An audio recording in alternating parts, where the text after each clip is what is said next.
Започнах отзад напред. Добре дошли в моя канал. Любимите ми домати за зимата. Ще ви покажа рецептата, с която съм израсъл. Тя е по технологията, да кажем, на моята баба Тинка. Лека и пръст, която винаги правеше бурканчета за цялата зима. И така и аз, повече от 25 години в моето семейство, всяка зима не пропускам. Зеле може да не сложа, но домат в буркан ще сложа. Защото по този начин нарязания домат, осолен, е най-вкусното за всяко мое ястие. И сега ще ви покажа точно как приготвям моята зимнина. По-трудна е от стандартния начин за правенето на стерилизирани домати, но когато има помощници, нещата стават по-лесно. Технологията не е лесна, обаче домата става с уникален вкус. След като ги измих добре, трябва да махна ето тази част. Може да видите и специалната лъжичка, която е създадена. Не винаги е практична, особено когато домата е по-едър, но върши работа. Ето така. Понеже е назъбена, с едно въртеливо движение и се изважда. След това, в средата правя кръстче. Ето така. Това е най-важното. За да може, като потопя домата в вряла вода, да се обери по-лесно. Старата технология е по този начин.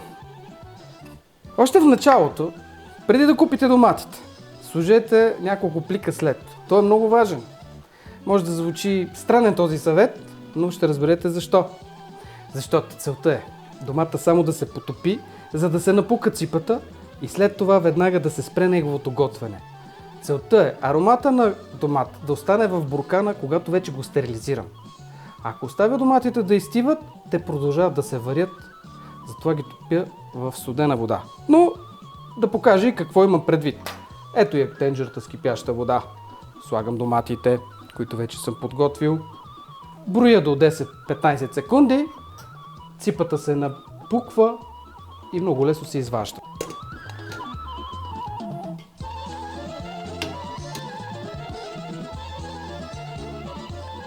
Охладения домат сега обелвам. И като го обеля, режа на парченца. Трудоемко е, признавам си, обаче така доматите стават почти като пресни. Ето колко лесно се обелва. И е готов за нарязване. Аз не ги меля доматите. Рецептите за правене на консервирани домати са десетки. Най-често хората слагат така наречените полски домати, цели, само почистени от коренчето, заливат ги с томатен сок и стерилизират. За мен това е непрактично. Защото после трябва да се цапаш, докато белиш консервирания домат. А така направо слагаш в яденето. Нарязвам на малки купчета доматите. Обикновенно, след като нарежа всички домати, аз ги слагам в по-голям съд. Така се отделя сок. Аз не добавям допълнително вода. Използвам само течността, която има в самия домат. Ето така. На малки парченца. Може и с робота да се направи, но само няколко завъртания са необходими, за да се получи.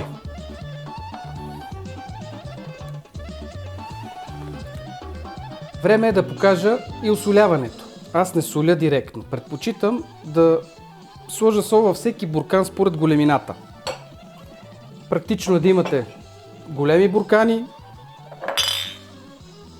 средни буркани и може малките бурканчета за детско пюре. С тези бурканчета обикновено имам достатъчно количество за боб, за чорба, а когато искам доматен сос, слагам един голям буркан. И така, в тези бурканчета слагам на дъното по една равна чайна лъжичка сол. Казвам равна, защото имаше дама, която беше ползвала рецептата от сайта, каза, станаха прекалено солени. Ами ако гребнем ето така с връх, вече се получават може би 3 лъжички сол. Така че показвам точното количество. При големите буркани с вместимост 600 мл слагам 1,5 чайни лъжички сол. Ако ви се струва много, не слагайте, но така домата се овкусява докато се стерилизира.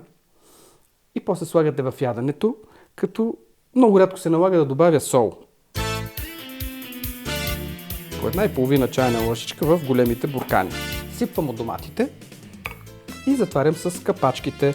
Получава се достатъчно количество сок, който да покрие домата. Всичко това го правя в големия казан Обикновено около 25-30 кг е консумацията за моята 5-членна фамилия. Слагам у домата, докато стигна до ръба на буркана. Цялото семейство участва в този процес. Децата белят, после слагат, понякога забравят да посолят бурканите. Не е фатално. Обаче се чувстват полезни. Зимата така направения домат е готова салата. Малкото бурканче, освен че е практично за чорба, за яхния, е и точната доза за една салата, колкото и да е странно. Само поръсвам с кромит лук, особено червения дава много добър вкус, или прас. Малко олио и имаме чудно зимно мезе. Аз държа да подчертая, че най-вкусно е когато ползваме градински домати, зрели на слънце, не парникови. Затова обикалям държавата. От Пловдивско съм си намирал домати, от Горна Оряховица, от Поликраище. Един от любимите ми зеленчукови райони. Ето това е. Никаква течност. Доматите има достатъчно сок, който ще се отдели, докато ги стерилизирам.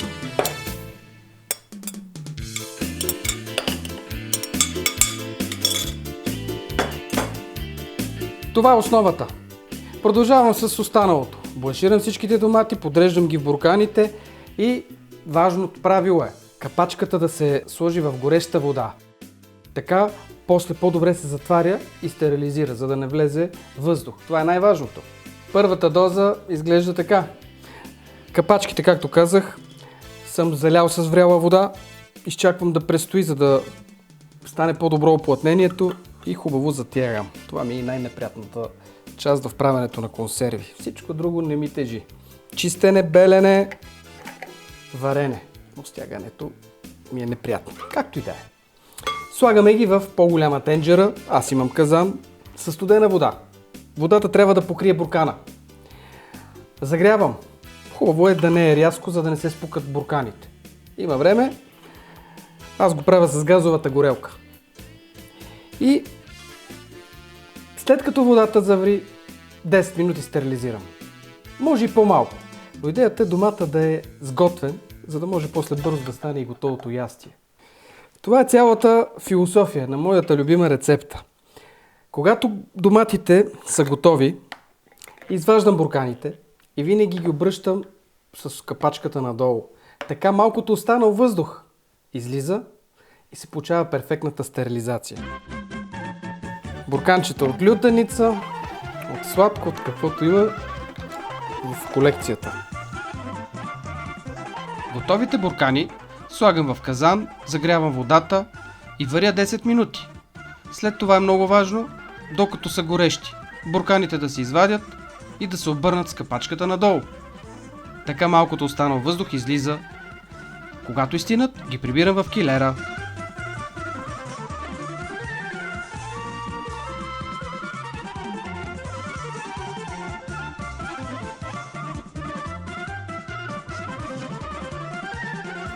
Шест часа е работната смяна за правенето на моята зимнина от домати за зимата. Наблягам на факта. Вземете градински домати, расли на слънце. Тогава тази енергия, аз съм убеден, я поемаме. Слънчевата енергия е основата на живота. С пожелания за вкусни мигове и много здраве, желая всичко добро. Очаквам ви в моя канал и следващия път за други рецепти, както за зимнини, така и за други кулинарни хитрини. Довиждане!